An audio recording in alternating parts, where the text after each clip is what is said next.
Bonjour, ici c'est Bianca Saya, je suis thérapeute en relation d'aide. Puis j'ai envie de vous partager quelque chose qui s'est passé avec moi il y a 2 semaines, quand j'ai commencé à avoir des symptômes physiques pendant quelques jours et j'ai cru que j'avais une grippe. Les symptômes, par contre, ont duré assez longtemps pour que je m'inquiète et que je décide d'aller voir un médecin. Et quand je suis allée voir le médecin, j'étais pas mal sûre que c'était plus sérieux qu'une grippe seulement. J'avais une pneumonie. Alors, tout va bien, j'ai pris mes médicaments et j'ai retrouvé ma santé. Mais pourquoi je vous raconte ça? Parce que pour moi, c'est une image ou c'est une situation qui démontre un peu ce qui peut se passer avec des couples qui sont pris avec des difficultés dans la relation. Au début, comme moi, tu crois que c'est quelque chose qui n'est pas grave.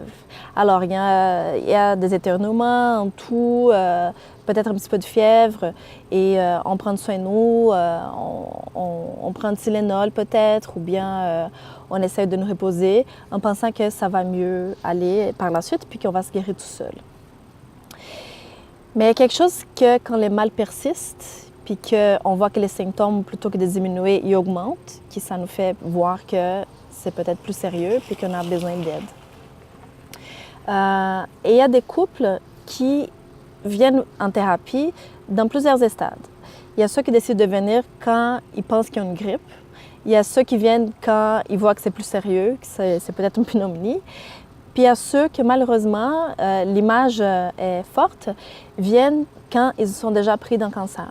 Fait que c'est comme s'ils sont rendus à un stade où les blessures émotionnelles qu'ils ont, les difficultés, tout le mal qui a été créé entre eux, c'est tellement fort puis c'est tellement imprégné qu'il y a peu de choses à faire. Mon professeur Ivan Fanov, il disait que parfois il y a des couples qui viennent demander le secours quand la maison est déjà plus que la moitié brûlée. Et que dans ce cas-là, il n'y a pas grand-chose à faire. Donc voici quelque chose qui se passe dans mon bureau quand je vois des couples qui prennent plus cette approche d'aller voir les médecins plutôt que d'aller voir un spécialiste pour les aider à prendre soin d'eux.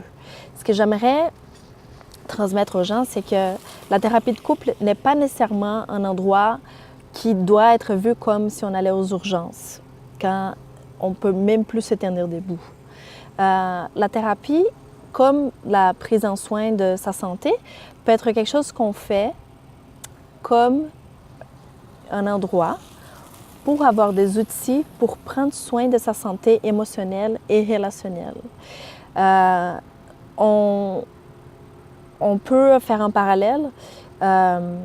Mettons que je vais voir un entraîneur pour m'aider à faire un programme pour ma santé au gym. Je vais voir un nutritionniste. J'ai lu des articles pour m'aider à prendre soin de ma santé physique. Je m'entraîne. J'ai choisi de bons aliments. J'essaie de manger de façon saine. Et tout ça, c'est des démarches qu'on fait pour s'assurer un équilibre physique, pour nous éloigner du besoin d'aller voir le médecin. Alors, le thérapeute de couple est quelqu'un qui peut aussi vous aider à trouver ces outils-là pour vous donner accès à une meilleure santé. Puis pas juste une santé où on est en équilibre, une santé où on sent le mieux qu'on peut.